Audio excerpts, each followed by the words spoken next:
Hey guys, Lucas Green here, and welcome back to another Beast Quest retrospective. Hopefully everyone's having a good time in December. I know I've got some videos to get to. We'll see if I can get Christmas customs out, but for right now, this video here is a little birthday present from my friend Adam Ferns, of course. Happy birthday, Adam.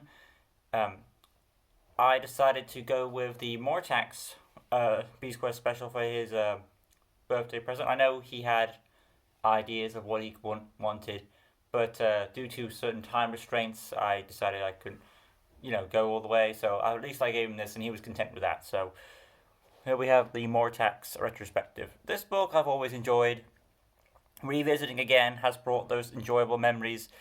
There are flaws with it, I will admit that, but of course, like always, in-depth story analysis and my overall thoughts on this epic review.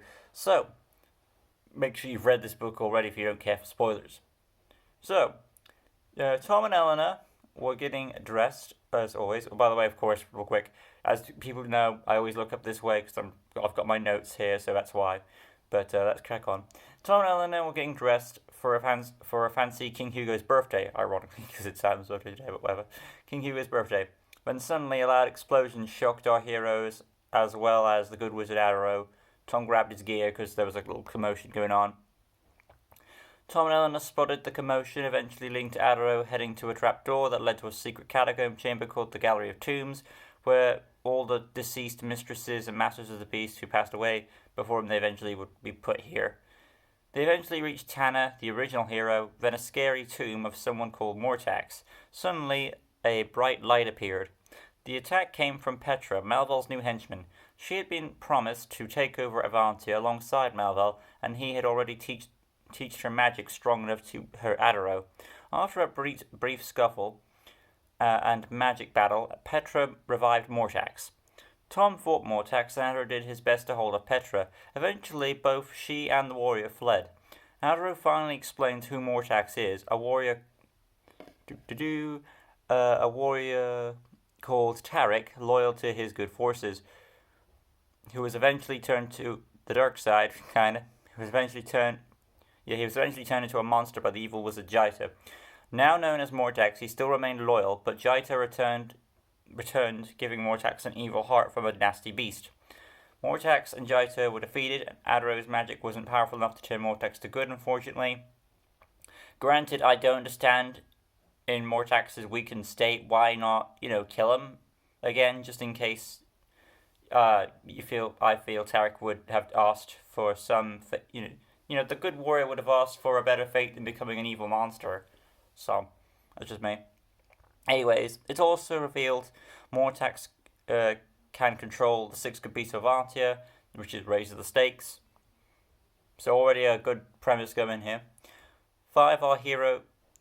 Our heroes were given a map to lead them to Mortaxe. The good beasts were already being turned evil, and by the time they'd gathered their animals and left the castle, Eleanor took the residual from Tom, so he was more focused on his quest and not worried. Debatable, the most powerful of the six beasts were first up, heading to our heroes, Epos the Flamebird. After a dodge, the Firebird stopped and all the other good beasts showed up, apart from Sepron, for obvious reasons, not attacking, but all the good beasts were waiting for some, well, I should say, I know they're technically evil now, but I'll just refer to them as the good beasts.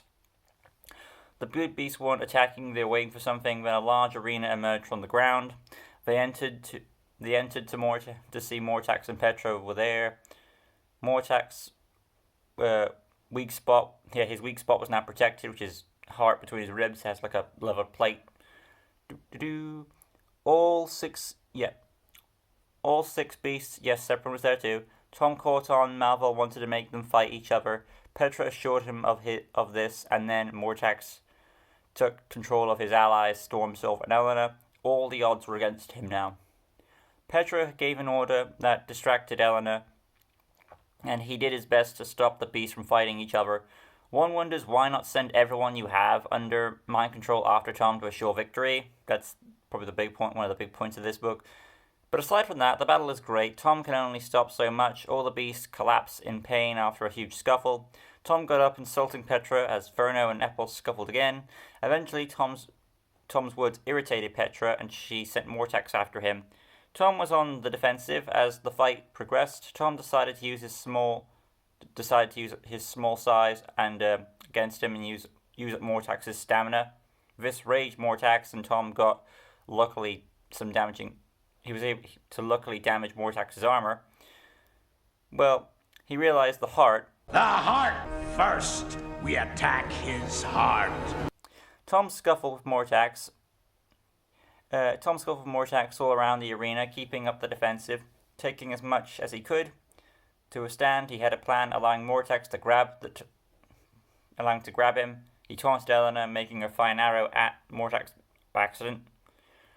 Tom dodged the arrow, which hit Mortaxe in the eye, as I said, causing his weapon to damage his armor.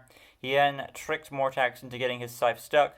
Tom chopped the arm off and took the scythe and used the blade to puncture Mortaxe's evil heart. The good beast all approached him. They revealed to be good again, and together they all forced Petra into retreat, swearing she'll return one day. Everyone escapes the falling arena. Our heroes were greeted by Adaro, who did congrats to our heroes, and they all prepared for the birthday party. So, overall, I kind of went pretty quick with that analysis because it's not as long as my other retrospective. So this is a kind of a breeze to how to get it all done really in one shot there. But yeah, so far that plot is really enjoyable despite its little flaws. But now onto the character portion. Tom, main focus, he's against everybody this book. He fights Mortaxe briefly, then he has to fight the beasts from fighting each other, as well as brief rivalry with Elena and scuffles with Silver and Storm. Then Mortaxe himself, Tom had to fight his own stamina levels, the peaks of physical and mental. Yeah, I like this because Tom is challenged in every way possible. His size is involved, you have to wear out the beast's stamina. Then there's he has to go again. He's physically put to the test against the beast. He's mentally put to test in some categories. He had to use creative ways to outsmart his opponent. And if you need a book to say what makes Tom look like a worthy hero, this is the solo book I would recommend for that. Elena, unfortunately, this is another negative of this book, as sad it is, because this is a really awesome book, but of course it does have obvious flaws, and that is, it is a Tom-focused book, and everyone else is mind-controlled, so that if you're hoping for an adventure involving teamwork, you're not going to get that. Elena, unfortunately, she only gets to do one thing, take the red jewel away, so Tom is focused. Granted, if she didn't, I feel Mortaxe would win. Evil Elena is witty, but it does cause the downfall, leading her anger to get the better of her. So even though Elena does get one good thing to do, taking the red jewel, if she had not taken the red jewel, I feel like Tom would have gotten too much mental stuff in his mind, and that would have affected him in the battle. So, very good thing. But yeah, the other side, Elena, her anger gets the better of her, and that does kind of lead to the demise, because that's the only thing Tom can, well, it's not like the only thing Tom could do, but the fact that he has to use everyone against each other to kind of to progress that victory makes sense. Storm and Silver, I'm not going to talk about them because they didn't get much to do at all. Unfortunately, they are already used to like fighting tools in this book, unfortunately. Petra, she makes a strong first impression, harming Adara, reviving Mortaxe, but her gloating distracted Elena following a lucky escape. She could have ordered Mortaxe differently, and as for why not go after Malvo with this beast to overthrow him, he probably has information regarding Mortaxe, his weakness, considering how else would Petra know where to find his body. And Malvo already has knowledge of the sixth piece of Avantia, so I feel like Malvo could sort this out. Mortaxe, all his artwork is great in this book. He's fun, egotistical, he's loyal to Petra for freeing him, that's what I got out of the concept. But listening to her does have flaws, as mentioned prior. He lost his temper and that backfired, causing his demise, as well as influences from Petra and Elena.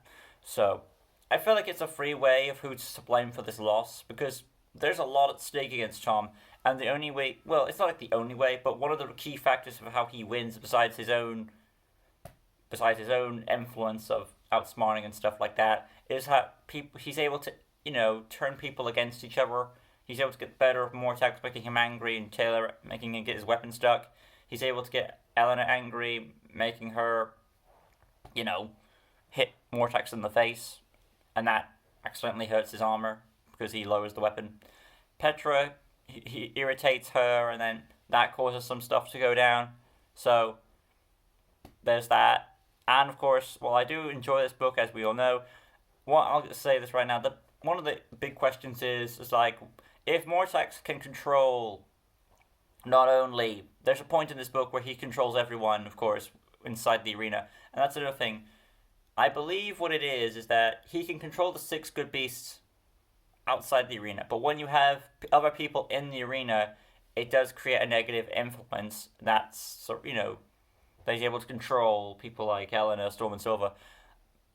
And of course, they make an excuse that Tom has a strong will, and that's why he's not mind control, otherwise there'll be no story. So, there's that for you. But another issue is like if Mortaxe / Petra, if those characters have such control of the situation, why not just send everything after Tom and kill him?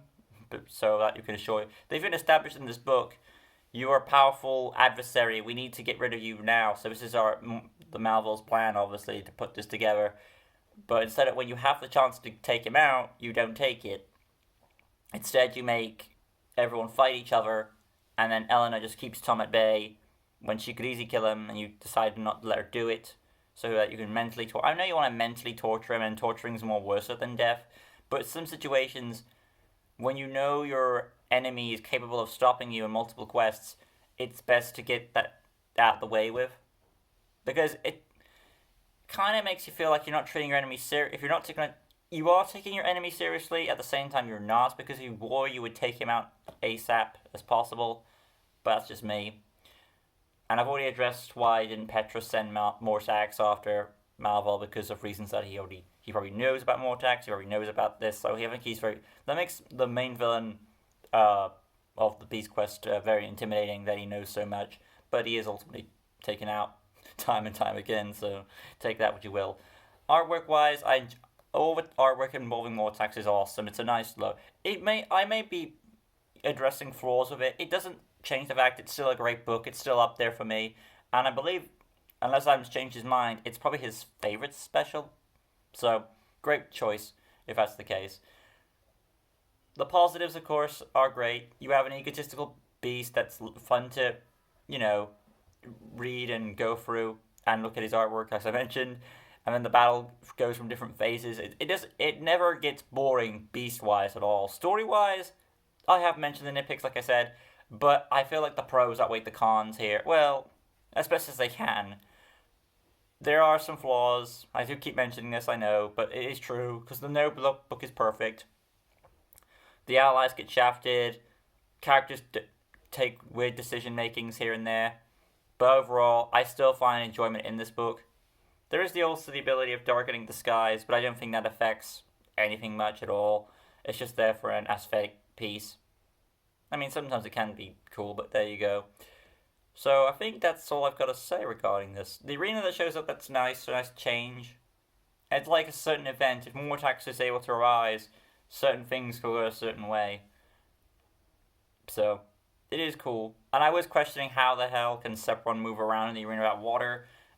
The only justification is that the arena itself can adapt to whatever beast's in it. I mean, it's kind of used for my friend's tournament, Battle of the Beasts, where it's not like the ring will change 24/7, but let's say Sepron is swimming and he wants to go out, the surface will change to a liquid-like substance so he can move around on the battlefield. There you go. Story-wise, aside from the beast stuff, there wasn't much. I mean, there's a bit of witty humor involving Tom and Elena, involving they're not used to these festivities, but they still attend them because they are considered worthy of being for these royal visits and stuff. So it's nice, fun wittiness. Overall, it is essentially one big jamboree, a gauntlet of fighting, and that's not a bad thing. Beast Quest is all about the beast mainly, and the hero too. So aside from me, I will, of course, make those criticisms, and they are kind of valid because of it. No book is perfect, like I said.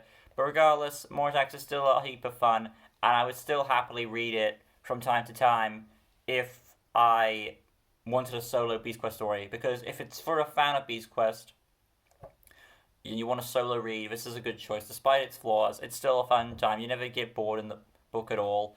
You could argue that you get bored with the part involving them building up to the arena and stuff, but aside from that, I never got that. It was still a serviceable chapter to read and stuff, so overall, I enjoyed it. Petra, she makes a good impression, like I said, and I'm looking for. It's a nice introduction to her. She does get weakened. I mean, not weakened, but her first impression is strong.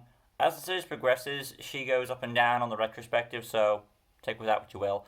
Overall, Adam, I hope you enjoyed this video, and I hope you have a super happy birthday, however you decide to spend it. And I look forward to other stuff. I believe Adam's just. I did get some notifications, so I will be checking out Adam's video, and other stuff on this channel. I hope to get LEGO Customs out, Beast Quest wise. I do have ideas of what I want to do to get out, so we shall see. The other retrospectives, I had a bit of thinking about this. I can't guarantee when, of course, but I will attempt to do the other series when I can. I know I said before that I was going to do a certain amount of what ones to pick, and Adam did give some input that I should do, not just the ones, but, of the other ones as well. So I do take that into consideration, and if I'm able to get the other ones out, I will do so. So that's probably why you haven't seen Series 5 retrospective straight away. It's because I've been probably putting on hold. So, because I'm considering Series 4 as well. Granted, though, if I do get to Series 5 first, it's not like a big deal. Well, I guess it is, because spoiler alert, Taladon has been established at that point. Because, like, the first series, like, 1, 2, 3, and 4, you could argue are, like, the Taladon build-up arc, or the mystery of Taladon. And then you have, I don't know how to put it, but I'll try my best. 5, 6, 7, 8 would be the Reunion Saga, which is essentially, I can't go out into spoilers, but involves I think, like, the quest is to try and reunite your allies, essentially. Putting it without spoilers. That's what I felt through each series. I'm sure Adam will give me some feedback on that if he agrees with those terms. Overall, though, I hope you enjoyed this review retrospective, and I look forward to other great stuff on the channel. Have a happy birthday, madam, and everyone out there, thank you for watching.